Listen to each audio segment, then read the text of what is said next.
Welcome to the G Lab. It's time for a barbecue, and it's time to figure out what it is that causes the seasons. We're going to take a look at the first couple possibilities, and we're going to compare the seasons on Earth to cooking a steak on a barbecue. There are various ways you can heat this steak up on a barbecue, and so we're going to make an analogy that compares the steak on a barbecue to the Earth being heated up by the sun. There's a variety of ways you can heat up a steak on a barbecue and make it hotter. Same thing, there's a variety of options for heating up the Earth with the sun.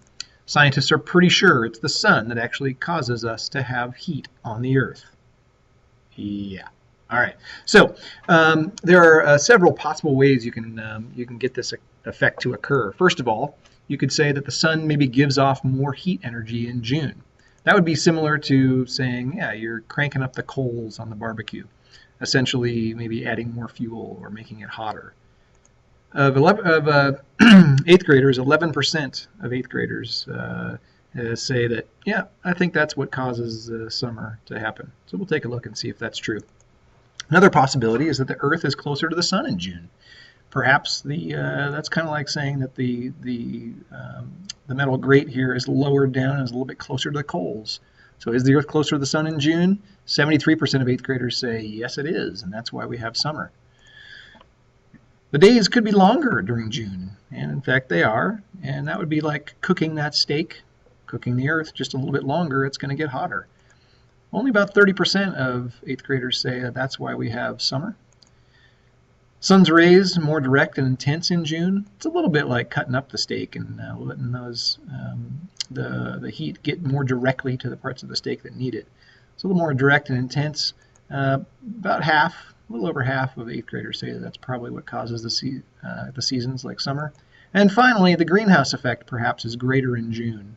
It's a little bit like putting a lid on the barbecue and trapping that heat inside. So does that happen more in the summer months like in June? Only about a third of 8th graders say that that's probably happening. So we're going to take a look at each one of these in turn. In this video, we'll look at just the first two, and then we'll have further videos that look at the other ones. So we'll start with the first one here. Not too many people believe that the sun gives off more heat energy in June. If you were actually to go out in space or measure the actual amount of radiation coming off of the sun, well, let's take a look. I actually have a graph that describes this. As you can see, from the baseline energy output of the sun, this is sort of the lowest amount of energy the sun's given off here. You can see that at times it's actually giving off quite a bit more energy, and other times it's giving off sort of just its regular amount.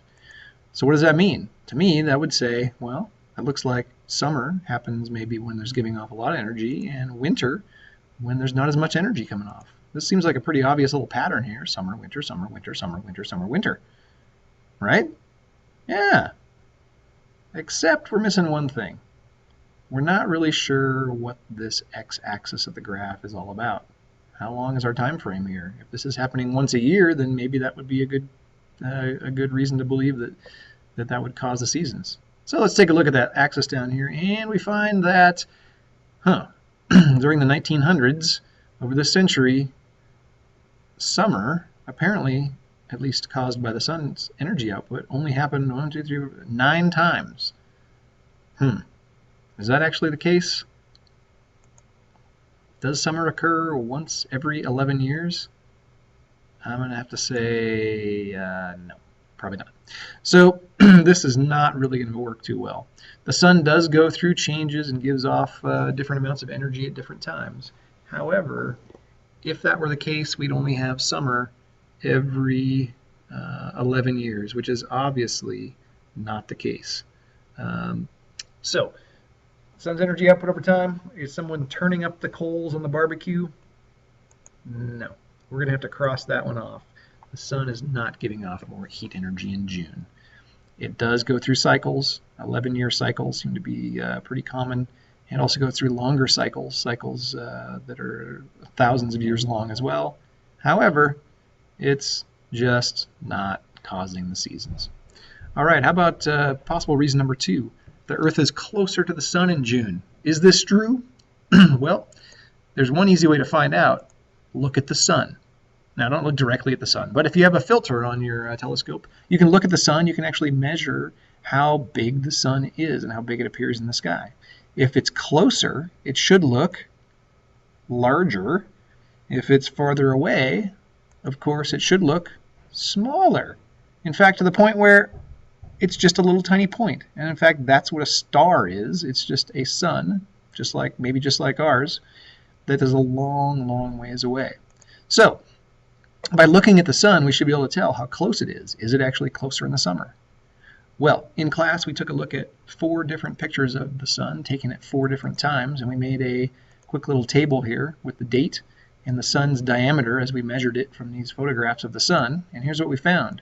In these 4 months here, July, October, January, and April, kind of nicely spaced out throughout the year, here's what we found. The diameter of the sun in July in our measurement was 10.4 centimeters, and so on. What we found was the sun appears the largest in January. So if it appears the largest when we take a picture of it, does that mean it's closer or farther away? Yeah, it's closest. It's closest in January. Okay, that doesn't seem to make much sense, right? January is cold. That's like stepping toward a fire and finding that, oh, actually, it's colder the closer you get to the fire. This doesn't make sense. This doesn't work. So something maybe is off here. These are correct measurements, but maybe the distance doesn't have the effect that we thought it would, or maybe it has really not much effect at all. So let's do this. We're going to take a look at this handout here and actually plot the distance away from the sun. We have very accurate measurements of this distance from the sun in millions of miles, and we're going to plot that using a ruler. And so we start with January, say, and if you have this and you haven't done it yet and are working on it at home, go ahead and grab a ruler and this handout and plot the position of it. So 91.5 million miles away, we're going to shrink that down to 91.5 millimeters. And we draw, here is the Earth in January. Now we keep going. We can say, all right, February, 91.9 million miles away, a little bit further. And we can draw at that exact point another Earth. Now we'll just keep going, and eventually we can connect these in a line. And what you find is when you plot the position of the sun around the Earth, you can see that it changes in distance. Sometimes it's 91.5 million miles away, all the way up to 94.5 million miles away. That's a difference of 3 million miles difference. That's pretty huge. So what does that mean? Does that mean that the Earth has this really oval or elliptical orbit like this? Well, it turns out that 41% of 8th graders think that's definitely the case, and 32% say it has this kind of an oval shape. That's 73%. That's about 3/4 of 8th graders, and that's probably true of adults too, would say that the Earth goes around in an oval like this around the sun. And it kind of makes sense if you think about it. Sometimes we're closer, like maybe down on this one, you think, oh, down here we're closer, this would be summer, and over here would be farther away, therefore it's winter. But is that the case? Only 17% of people think it's a circular orbit around the sun in the middle, and only 10% say circular around a sun that's off-center. Which one does it actually look like when you plot it out very carefully like we did? It looks like this. It's a circle around the sun. Now, not a perfect circle, but it's pretty close. It's slightly elliptical, and the sun is slightly off-center. But essentially, if you look at it, it looks like this. It is nearly a perfect circle around a sun right in the middle. So the question is, why do people consistently think that it looks like an oval? I think this is the reason why. When you see pictures online or in textbooks of the Earth going around the sun, they often look like this, or like this, and it looks like an oval. And the sun is oftentimes off-center a little bit, which it is a little bit, but not this much. And the oval that you see here is not because it's actually an oval, it's because you're looking at this circle from an angle. Think about a hula hoop laying on the ground. If you look straight down on it, it's a circle, but if you look at it from an angle, it looks a bit more like an oval.